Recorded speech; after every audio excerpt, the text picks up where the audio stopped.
Hey Ebenezer, Pastor Cal here with our midweek moment.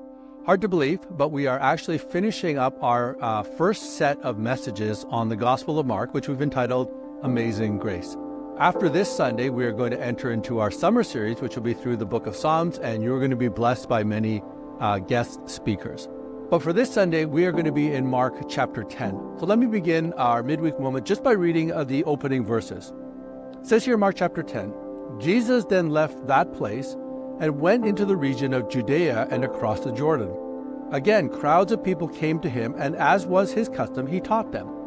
Some Pharisees came and tested him by asking, "Is it lawful for a man to divorce his wife?"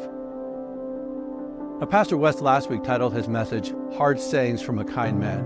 And this is another chapter or another passage in which there are some very difficult and maybe hard to understand things that Jesus is going to say here. Now, before you get too far ahead in what you think I'm going to say, let me just remind us that each of the stories of Scripture not only give us instruction or direction, but they also reveal to us the very heart and plan of God. And we're going to enter into this passage this week with that perspective. We're going to not just look at what Jesus says in response to this question, but we're going to look at the deeper issues of who God is, His design and His plan and His ways, and what that means for each and every one of us. So it's not an easy passage, but we're going to try to tackle it head on, and I'm going to try to bring out some of these key points so that it applies to each and every one of us.